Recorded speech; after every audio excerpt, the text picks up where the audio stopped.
Hey, Smitty, are you there? Hey, Smitty, I see you're still at work. I see you still at work.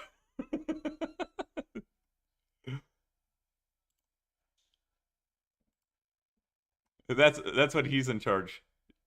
Do you even write code anymore, or is it just mainly PowerPoints? Yeah, I thought you went to leadership or something.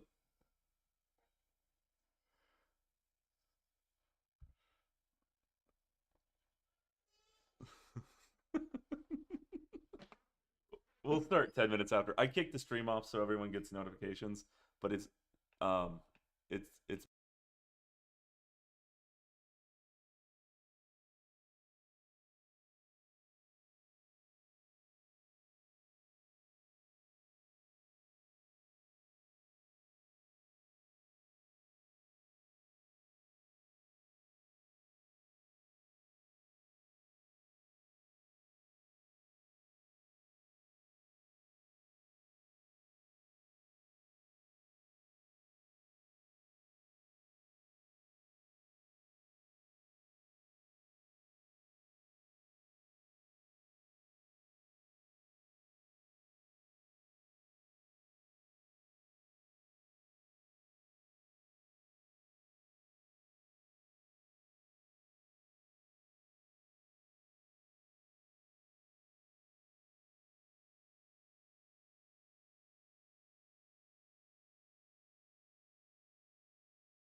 And the other thing I want to do is push this button. That way everyone has to Hey, consent. Bob. That way everyone consents. Recording in So, progress. hey, Can't Coders. All right, well, let me turn back on. All right, welcome to Can't Coders. First of all, we are on the internet live. If you do not want to be restreamed on the internet, it's pretty simple. Turn off your camera and leave yourself on mute. If you have a question, drop it in the Zoom chat, and someone like Bob or Mitch or someone will pick it up and read it to the speaker. Bob's like, I got a job. Why did I show up today? But we want to welcome to Can't Coders. We're 100% free. We have no money. We want no money. All we want is you to come be happy with coding. We're not really concerned about where you work, but we're really good at helping you find a place to work if you need help. If you need help getting skills, awesome. If you just like to hang out in a community, awesome. Join our always free slack.can'tcoders.org. Scott, what else am I missing? If you like to code, awesome. Oh yeah, code. If you don't like the code, awesome. If you just like to hang out, we're good with that. Our reach is over thousands at this point. We don't track that number. We know in the last 2 years since COVID hit, 50 people easily have found better jobs. I'm trying to look to see anyone on this call. Maybe some people on this call even got better jobs because of this community, but they don't have to admit themselves. But we're glad you're here. So tonight, my buddy Smitty is going to be doing some talking about mutation testing. He'll explain everything. Smitty, I'm throwing it over to you. We're completely unprofessional here because we're just developers having fun. What do you want? How do you want to do this? How do you want questions tonight, Smitty? I don't care. We'll bring them as you have them, I guess. Okay, I'll bring him up if I see him in the chat. And by the way, Smitty looks like he's having a good time in his background already, right? Yeah. Everything's fine, as they say, right? All is well. This is fine. Yeah, somebody maybe like Bob or you, Joel, could, if a question comes, because I'm not going to be paying attention, you just say, hey, we got a question or something. We got you covered. We got you covered. Thanks. Cool. So I just share. Yep. Host is disabled. Participant screen sharing. Oh, can someone make Smitty a host? A co-host? Yeah. Smitty, we didn't trust you. Of course. Did Bob censor your slides yet? Yeah, you had to prove yourself before you got. Yeah, we have, what was it, 5 cab boards now? Mitch, you were chairing up the 6th cab board, correct? Fonts and color scenes? We're being sarcastic. This is developers. Still Developer humor.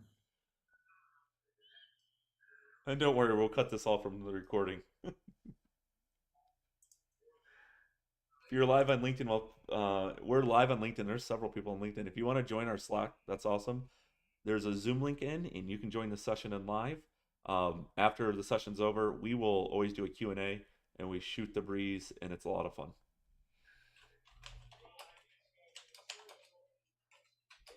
Still need to be able to share. Nope. Do you still have him locked out? Host is disabled. Participant screen share. Hang on just a second here. Do apologize. I thought I did it. I didn't do it.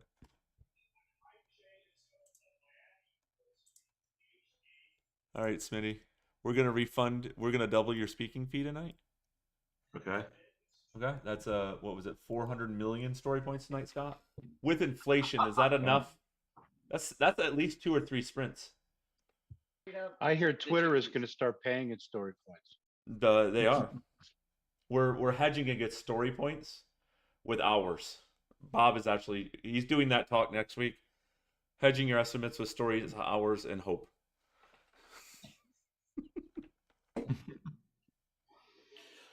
All right.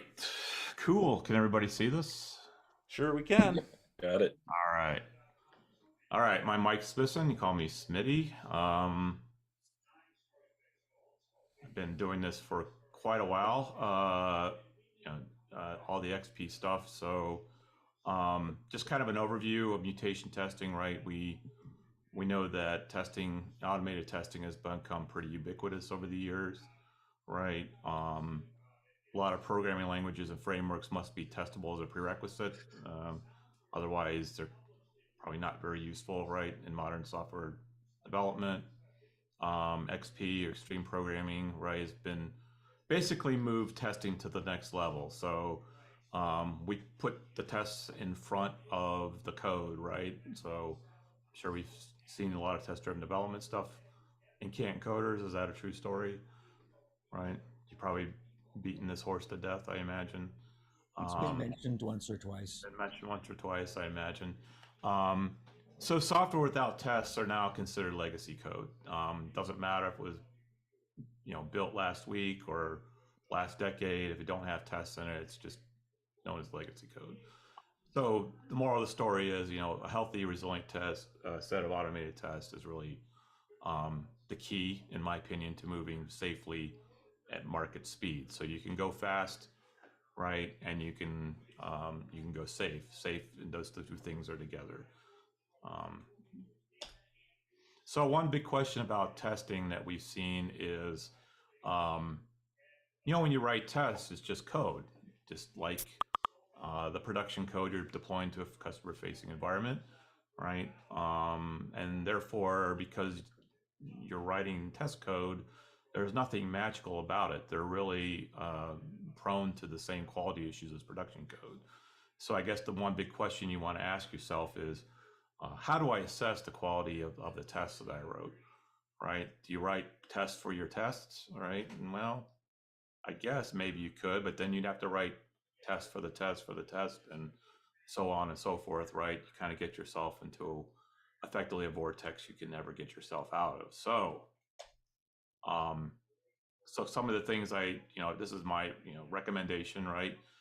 So automated tests should be answering yes to the following questions with a high degree of confidence, right? If all your tests pass, can we then push our code safely to our customers? If I make a change locally and all the tests pass, can I safely push that change into source control? And if there's unexpected behavior in production, can I write a test that will demonstrate that unexpected behavior, ensure it's accounted for when fixed? So, right, just because we do test-driven development doesn't mean we're not going to have bugs or things that work. Maybe something we didn't catch, right? But hopefully you can catch it, write a test for it, verify that behavior, write the code that fixes that defect or bug, whatever you want to call it, and then you push it into production, and therefore now it's accounted for and should never happen again. So the value that your automated test should not provide, right? You should not be meeting some arbitrary code coverage percentage and number in your tests. A lot of times you'll see people say you want 80% coverage. Well, why 80%? I don't know. Why not 100%, right? Bob Martin himself is like, if you really want to aspire to a true healthy set of automated tests, you should be aspiring to 100% code coverage.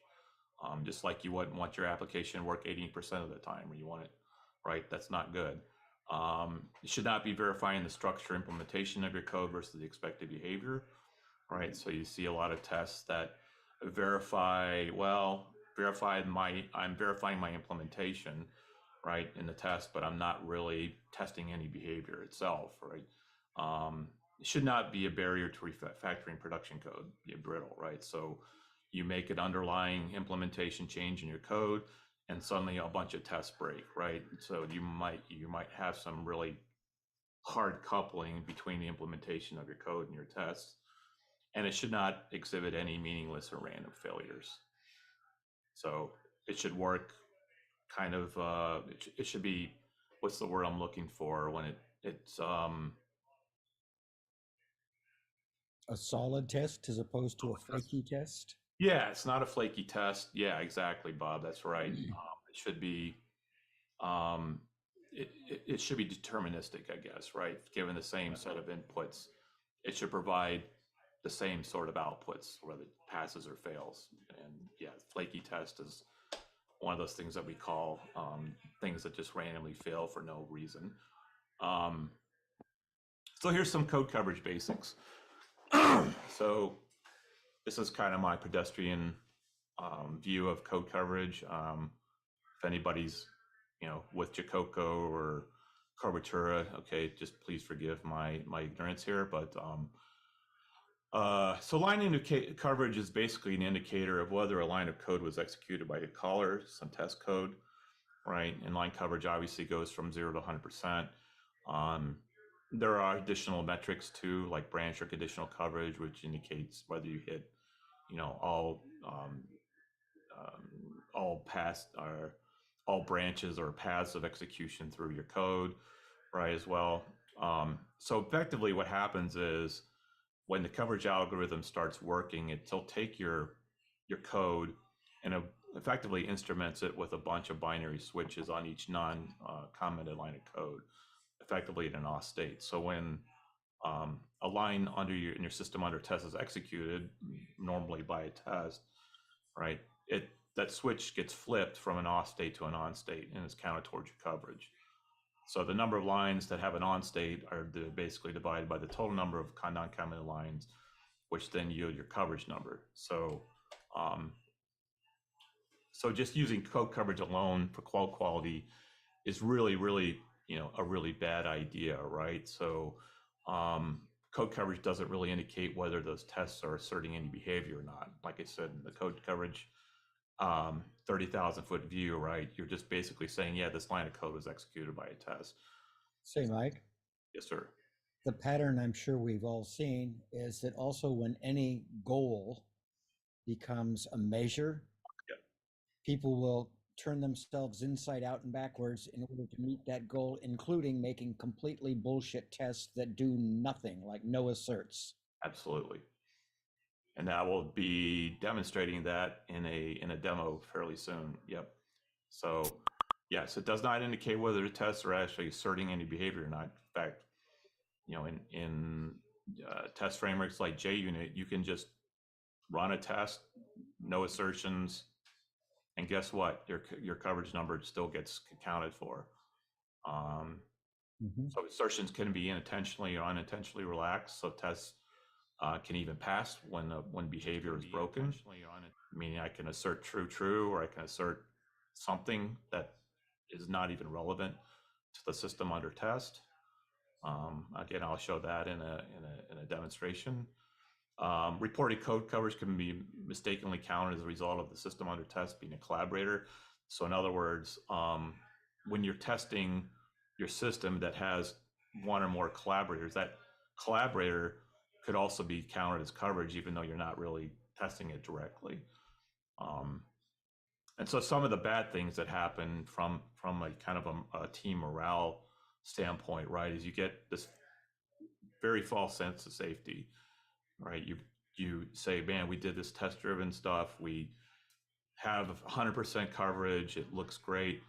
You deploy it to production, and then all of a sudden the things just kind of go sideways, and you keep having these production problems, right? So that's not good, right? And then it causes the team to start not trusting automated testing. I should probably say that as automated. And then they start relying on the slower feedback loop of manual and exploratory testing, right? Which in and of itself becomes the bottleneck, right? Especially if you have like a separate QA team, and the QA team has to keep doing regression testing over and over again, and then right, you make a change, and it's just a non-virtuous loop. Especially when QA gets rewarded for their bug count. Yes, they have to justify their existence through bug bounty hunting, right? So, and then it causes the team to basically not the developers don't put the effort into writing quality tests, or worse, just abandon automated testing completely because they just don't see value in it, right? They keep having production problems or deployment problems or bad quality of their customers are just generally pissed off, right? So then developers start putting their time and effort into putting out the fires, patching things, right, instead of delivering value to customers, right? The heat is on, right? Well, it's just okay. Our automated tests don't work. We're not doing anything, so we just start slamming in code untested because we have somebody breathing on our neck, right? And of course, then it causes the team cohesion and morale to kind of start on a downward slide, and then you know, you'll get people leaving. You know, you'll start to become more toxic in your team space, right? And it'll just be a generally crappy, you know, kind of a crappy environment to work in, and people just end up leaving or just checking out, which is you're really in a bad place. So without, you know, the trust in your automated test, um, continuous delivery deployment will not be a good thing. In fact, I would recommend against it if you're thinking about going that route and you don't have an implicit trust of your automated tests, Of right? all your bullet points here, I like the last one the most because the reason we write test and that we're strategic about the way we write test is in order to improve our own confidence in what our code does. Yep. And if we're thinking of it in terms of our code that we created and we should be proud of, then we should be proud of the thought process that went into developing the testing. Yep. Yep. Absolutely. It should be, if all my tests pass, I should be able to say, yeah, I can go to production. Right. You can deploy on Friday night. Yep. I can deploy at any time and for any reason. Even a new person comes in, not 100% sure, but all the tests pass, right? That's what they do. I think what Airbnb your first day is, you will be pushing code into production on your first day. And if something goes wrong, it's not the fault of you. It's the fault of the team, right? For not building in that safety. Is that okay so far? Anything in the chat or? Nothing in the chat. Well, let's see. I have seen 0% behavior test and 100% coverage. That's so that's from Mitch.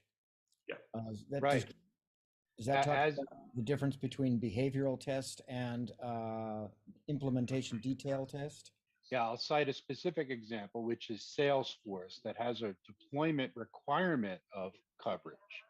And I've seen people very carefully craft those tests so that everything is bolted down from a coverage perspective, but none of the functionality or behavior is actually tested in any kind of meaningful way. And that's more common than I think we would like to admit. Yep.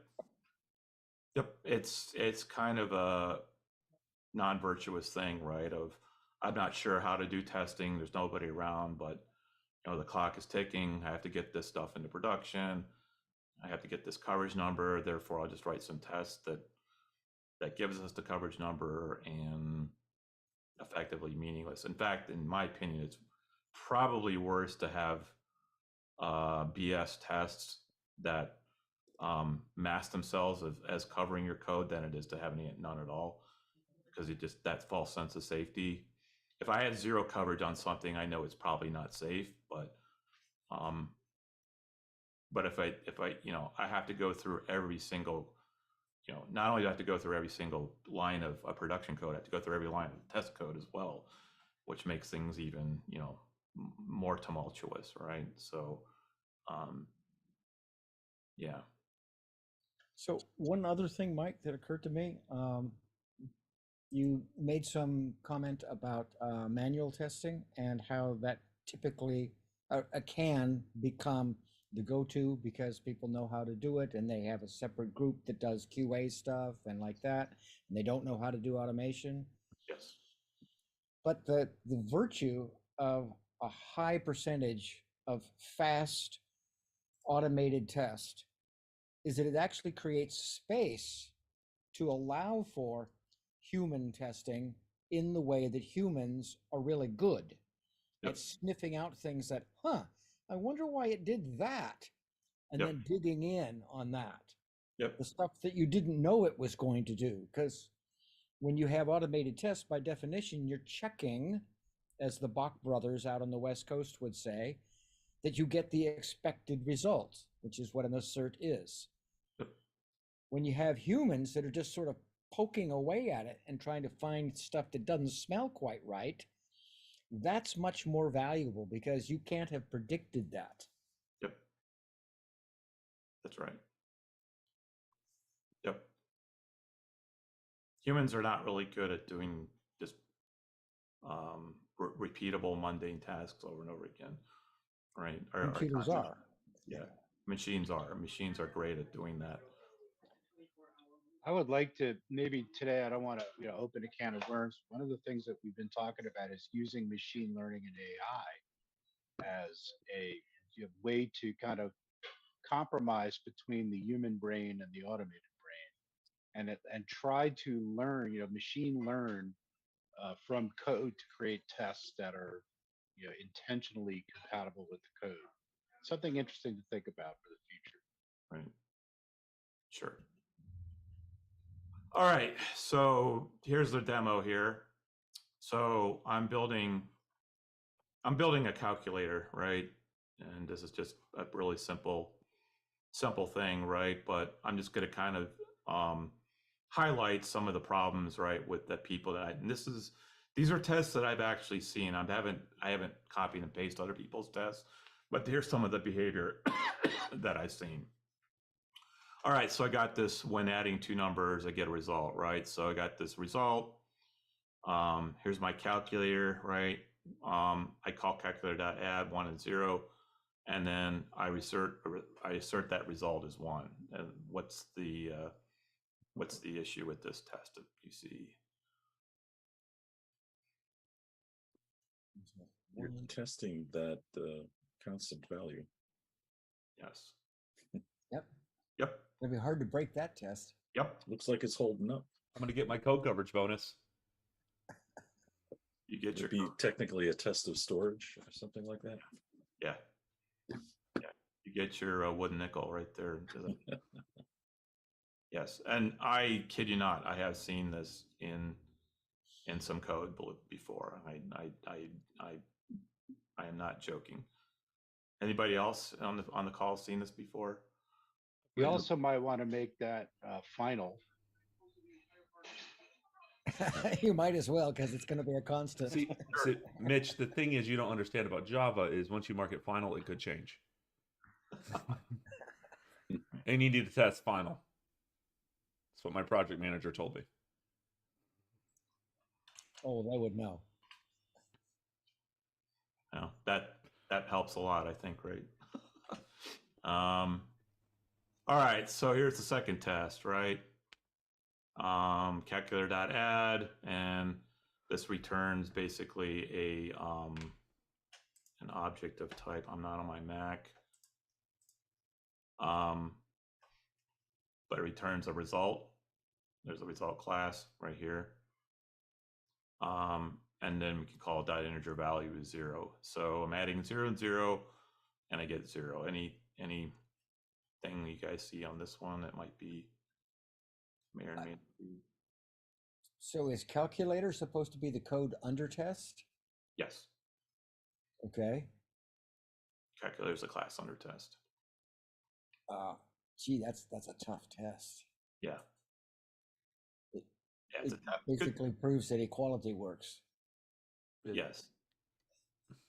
Yeah, but how do I know what? I mean, it's probably a good test, but it's maybe not sufficient enough. Maybe. How do you know calculator's not called elsewhere? Yeah. I've written a lot of bad tests in my life. Yeah. So if that were the only test against calculator, I'd say, gee, where's the other functions? Where's the extreme ranges? Where's the negative numbers? Where's the not integer numbers, et cetera, et cetera, et cetera? Yep. Yeah, it's probably okay, but not sufficient, right? Maybe that's the.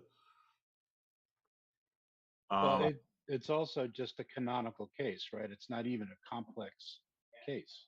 Yep. Yep. Yeah. How do I know it's not 0 times 0 or 0 plus 0 or 0 minus 0 or right? 0 is kind of a. Well, it's using the add method. Yeah. So. Yep. And we know the person that wrote it. He's very trustworthy. Oh, Yeah. well, in that case. He's not shady at all. Well, he's a senior developer, so why would you question it? Self-appointed senior developer. Pointed. And he did the pull request review. Hmm. Yes. You guys approved my pull requests. So here's the next one. We get a result here. We add -5 and 4, and then we assert that value is -1. What's the problem there?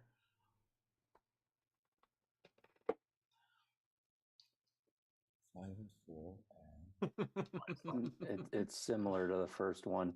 Yeah. You're overriding the actual. Yep. I just hijacked the integer value of the result. Mm-hmm. Wow. He's optimizing for rework. Exactly. Here's another one. So I'm adding 5 and 4, but I'm asserting that result is an instance of a result. Yeah, I'm loving the names of these things, for one thing. Yeah, But your code coverage is good, isn't it? it's beautiful. I'm going to show you too. It's a valid test, but does it test anything? I like how it's a valid test, but it has no usages right above, right above the test marker. It's Nope. hilarious. Mitch, you don't understand how my bonus structure works here. It's the number of tests, not the quality of tests. Exactly. It's the amount of coverage I can get and the number of tests. Paid by the line of code we write, right? Oh, well, we can go way past The this. Can't Encoder compensation plan is the best in the land. Here's the next one. I'm going to have a expected result here, right? Give it a value of 10. So I'm using the good old Makito framework, right? I say mock calculator that add any and any, which means any integer, right? Then return expected. Oh, I'm going to call mock calculator dot add, and I actually have a mock calculator up here. So, and I'm going to assert that the result is the same as expected. In other words, my result is going to be Right. the result of my stubbing. It's self-fulfilling, essentially, right? Yeah, that's very creative. I'm going to make a mock for the thing that's supposed to be under test. Yeah. So you might get some coverage in the result class for this. Might. Nothing else, right? The constructor, maybe. Yeah. Did you intentionally write these this way? Me? Yes, I did. Oh. Absolutely. But I'm telling you, I'm just taking it from some of the stuff I've seen I've seen in my storied career. I'd love to hear the story of when, knowing you well, you confronted them on testing the mock. Well, you know, protect your NDA, Mike. I would have paid Protect- for that. I would to attend that. Oh, Bob, yeah. And that's why we have a Q&A afterwards where we're not recording. Yeah. It was a learning opportunity, Bob. It was like Someone learned something. it was a learning opportunity. Fortunately, I think most of the time the offending person is persons are not working, no longer working at that place of employment. So, very But few they owned the code, right? yeah, exactly. Oh, yes, the memories. Here's another one. Let's see, what is it? Oh, okay. So I got a new expected, right? And then when I say mock calculator and return expected.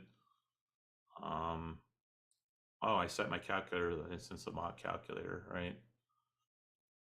And then I add, say calculator dot add, and then I assert that my value is result that And the then value you is 10. said it again. Okay. Yeah, great.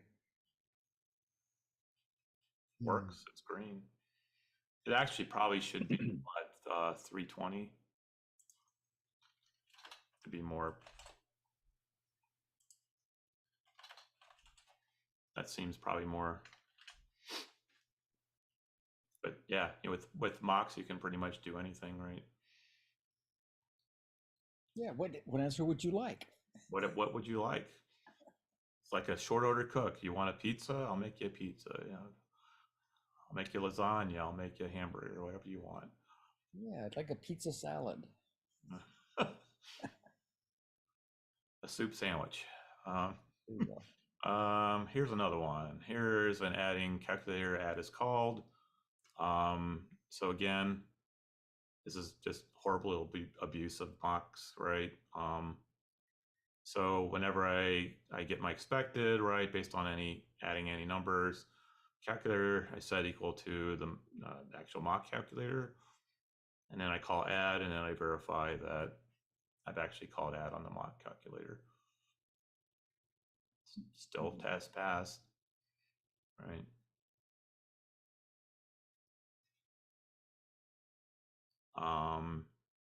Should I keep going through this, or is this just brutal for everybody to look at? Actually, let me sort of encourage some dialogue. Chris, Naz, Jason, Mitch, any thoughts, any comments, any commentary? Vinoth?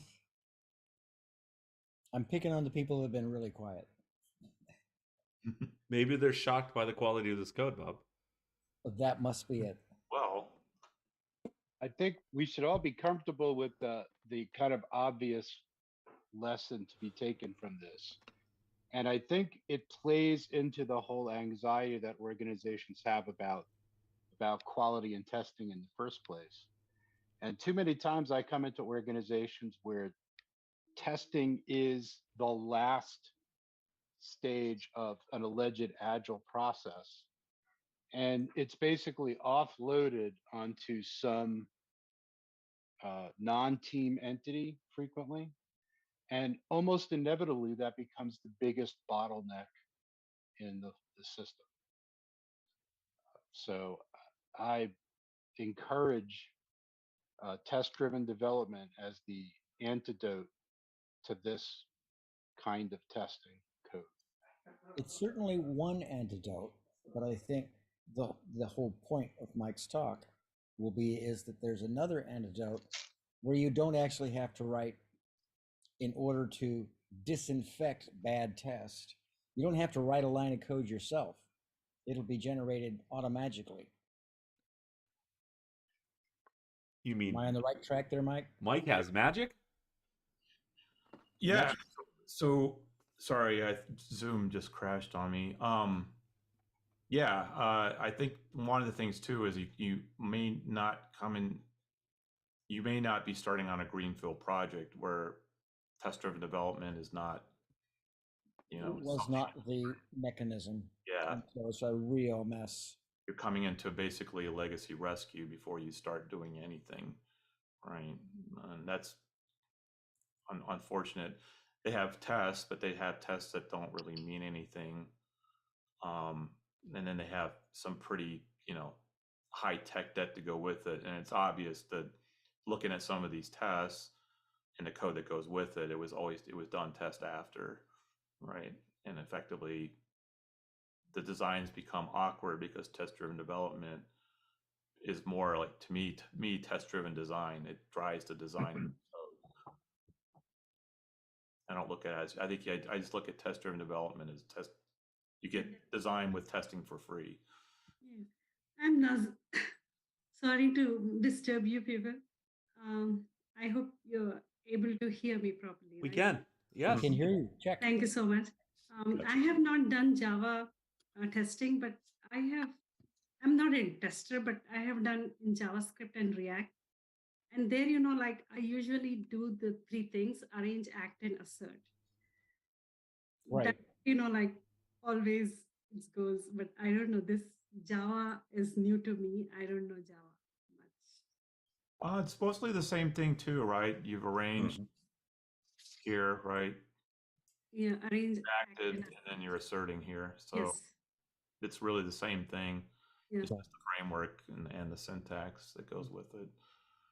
It's also exactly the same thing with different words as when you're using a cucumber framework as given, when, then, which with about 3 seconds of thought you'll realize is the same thing as arrange, act, and assert. Same thing. Chris has his hand up. Yeah. So is most of this are most of these tests basically done after the code has already been written? Like you said, rescue. It could be, yeah. I've seen these written before with people that just don't understand mocking or testing. So ideally, the answer to that question is no, no, no. You're supposed to test drive the code. But sometimes that's not the fate that you are handed. In fact, the pattern that I've seen that sets up really, really bad tests easily is you have basically a bunch of people that are writing, the programmer of the week that gets hired and fired and hired and fired, and it's a somebody different every week or every month, and you get a real mess of code, and then finally someone comes in and takes control and says, "Okay, I need this entire code base to be under test control, 100% code coverage."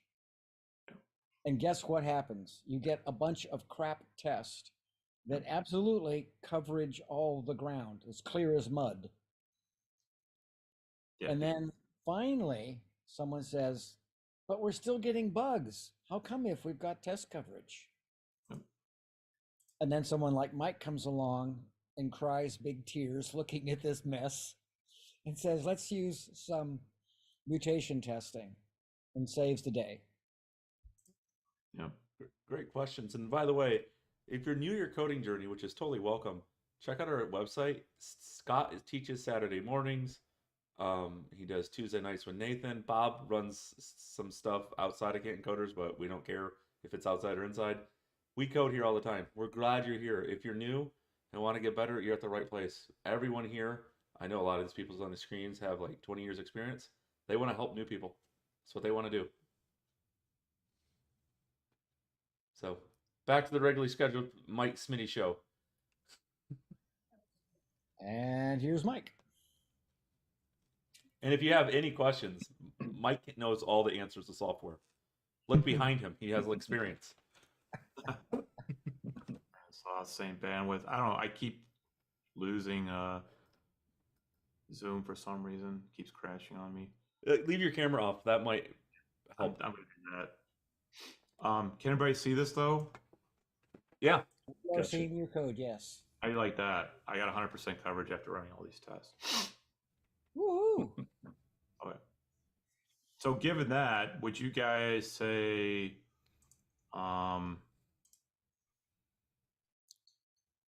That the code is safe. code is safe to deploy to production? Do I have pager duty? Yes. Always. All right. I'll put it in the Faraday cage. Yes, we're good to go.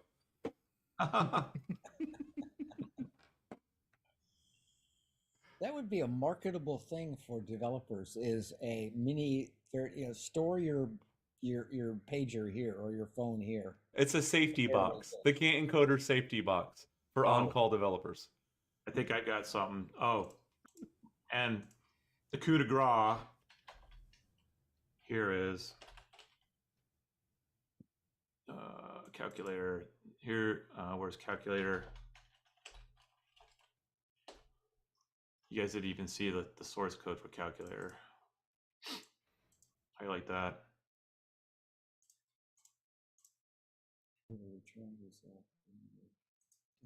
I'll hide coverage.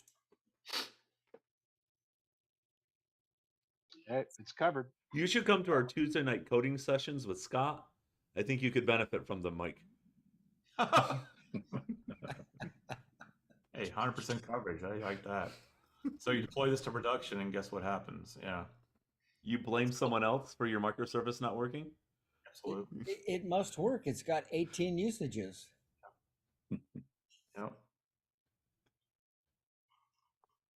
So, yeah, Reveal time. How do we make this better, Mike? glad you asked. Well, obviously pairing with more experienced developers like the Canton coders, right?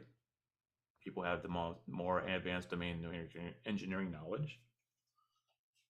Test-driven development, obviously writing tests first, making it fail, and then you have to write the code to make it pass.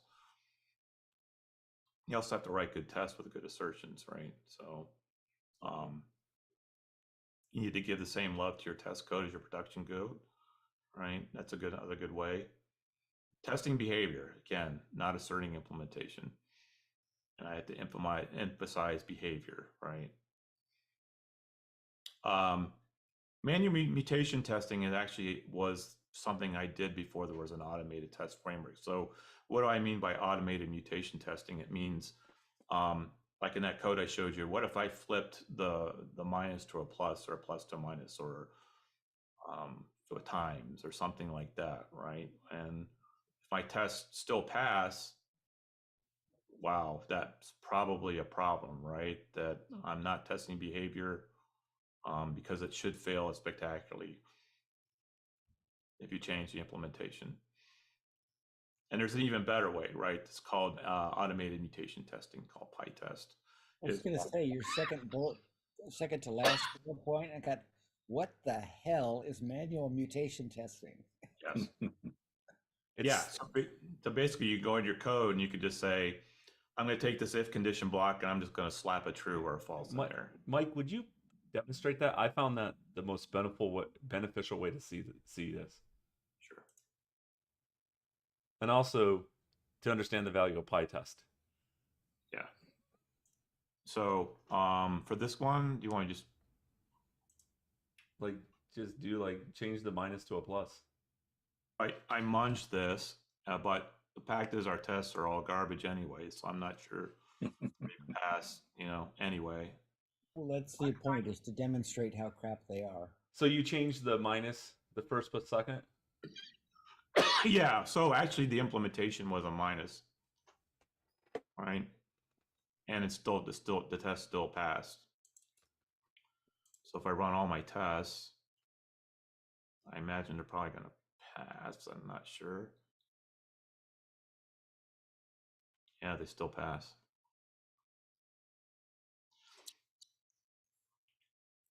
But you can still do this, right? That just means you have probably crappy tests. Yeah, but being programmers in the Larry Wall context of a good programmer, that's the last thing we want to do. Is we want to automate anything that's not nailed down. Yep. Because we're lazy and arrogant and stubborn. And you're going to, almost inevitably, you're going to accidentally forget to revert that line, actually. Anyway. Exactly. It's going to be pushed to production or pushed to wherever, especially if you're doing, like we've been doing, is trunk-based development and continuous deployment. You don't want to do that. So I think PyTest is really the way to go.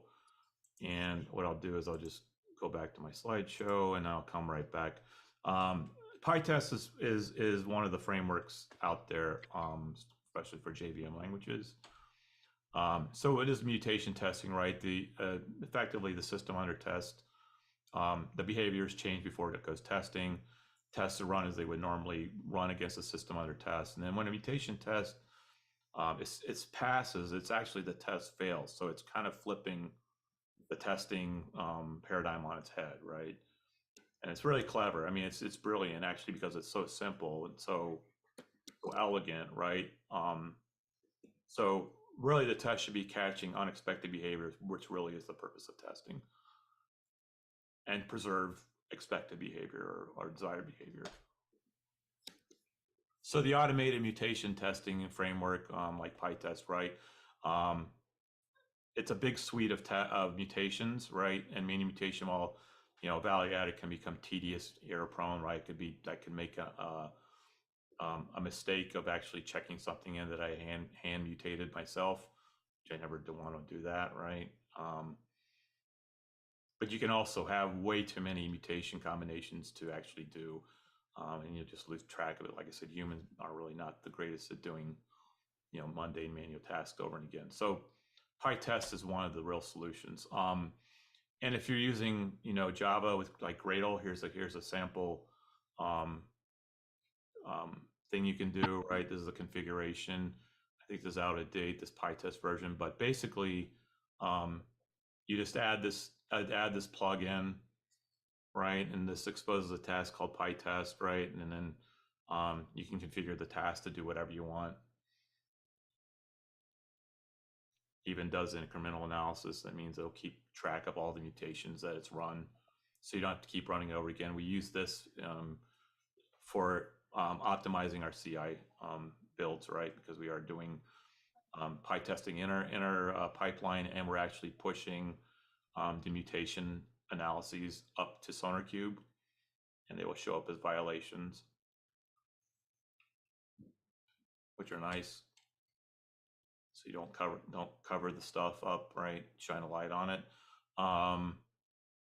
So yeah, as you know, again, kind of the summary, right? Mutation software. Mike, we might possibly have some folks in the audience who don't know from SonarQube.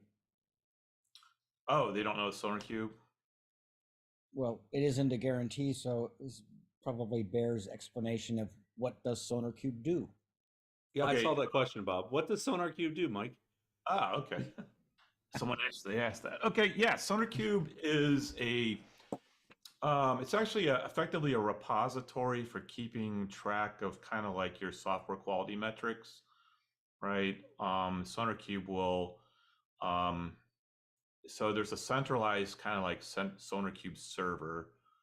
I don't know if I can show it out here or not. But what'll happen is all the clients, like your local machine, your CI machine, will basically say, "Hey, here's my project. Here's my project key. Here's my credentials. Here's what it is." But you'll go to SonarQube, say, "Here, hey, it's Bob Allen's group, right?" And Bob Allen will say, "Okay, Bob Allen's group is using this set of SonarQube analysis, right?" And then it'll just download the jars onto the machine that's running the test, and run all the effectively all the SonarQube your quality profile against it, and then it'll generate a report. And when it's done, that report will be just pushed up into the SonarQube server, right? And it'll just show up as a dashboard. And what it does, I think, SonarQube is it keeps kind of a running tally historically of how releasable or how clean your code is. Does things like look at coverage, right? Obviously, you can push your coverage report. You can push your mutation test reports. It'll look at things that could be syntactically dangerous, like there could be null pointers exceptions that you could be tripping on. So if you look at it in general, it's kind of like an automated code review tool. Mm-hmm. It even does stuff like, it looks at, your the formatting or naming of variables, naming of classes, number of parameters that you send to a method. Cyclic complexity. Cyclic complexity, yes. How many branches of execution through your code. How well it's covered, because we know that high cyclomatic complexity and low coverage is a breeding ground for some serious defects in your code, right? So I think it's a little bit, hopefully that's kind of an overview. You can Google SonarQube. There's a link in the chat I put in. It's like a public And server. and we'll probably do a talk about it early next winter, January, because I think that's a great topic for new developers. Static analysis. I could take a look at that. Yeah, you can probably sign me up if you want. Static analysis paralysis. That's the name of the talk. Yes, sir. So that's the end of the presentation. I guess I can do another share of what happens when you run PyTest. That would be great. So you can actually, we actually see the mutants. It lists the mutants, and what I mean by that is where it goes in and very intentionally changes around the code under test, otherwise known as the production code, to say, no, I'm going to turn that if statement around from less than to greater than or something brain dead like that to see if the test notices. Yep, that's correct. So you see here's your PyTest coverage report which if you run the PyTest task, you see line coverage is high, 100%. Nice, right? Your mutation coverage, however, we ran 7 mutants on mutations on this class under test here. Actually 2 classes, but the result one is fine because it's just basically a data holder. The calculator is the one with the big problems, right? So of the 7 mutations we did in the calculator, 3 survived and 4 were killed, which is good. So the surviving mutants meant that I made a change, I jiggered the code, and the test didn't notice. So I'm going to keep that mutant so it's in your face. Yep. Absolutely. Yep. The test still passed even though I changed the behavior of your code. Same with test strength. Test strength is a new one that came in. So mutation coverage will be calculated for code that where mutants are surviving and also where you have no coverage. So that's what mutation coverage is. It's the combination of, in other words, since I have 100% line coverage, mutation and test strength should be the same. If I have less than 100% coverage, then mutation coverage will be lower. But test strength is, of all the lines that I've actually covered, how many survived and how many didn't. And if you go into the calculator class, right? So here are the mutants that ran against it. It replaced inner subtraction with addition. Survived. Well, okay. So you have a zombie apocalypse, mutants running around. Yes. Removed call to value, survived. I don't know what that is. Oh, on line 6. Okay, so it's probably first and second, since I think they're both integers. Integer class, not integer primitives. Those also survived.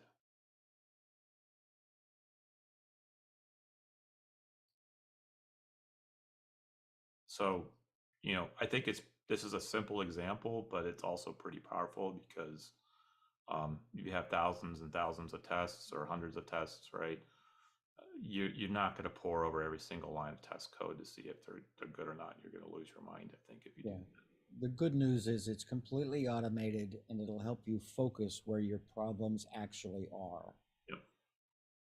And it has a cool name. That too. Mutants. Yeah. Yeah. I can convince any project manager that mutants might be bad. Yep. Here's the suite of mutators that were run against it too. So it's pretty nice. You can go out to, I think, pytest.org, I believe it is. Right. Yeah, pytest.org. And you can kind of see what all the things that it does. But we found this to be pretty critical to helping us with better deliveries, better production deployments without drama. So Smitty, are you running that off your Gradle build, the pit runner? Yes. Yeah. It's okay. Task off the Gradle runner. Yeah. And you can say Gotcha. what kind of reports you want. So we wanted both the XML and the HTML ones. The XML ones we use to push the Sonar Cube, and then the HTML ones just for our human readable report. Gotcha. It's really easy. The thing is, it's easy as heck to configure and run. Yeah. So you can have yourself up and running. That's what I really liked about it. So exactly. So Mike, I think we've covered mutation tests. Do you have anything more in your talk before we turn off the stream and just talk like normal people? I'm going to turn off the stream. If you want to join us, hit slack.catencoders.org. We're 100% free. Join the Zoom chat. I don't know how long it will go. There's a lot of people that like to talk code tonight, so it could be going an hour and a half from now. I won't be here because I need to go help my pregnant wife. But join our Slack.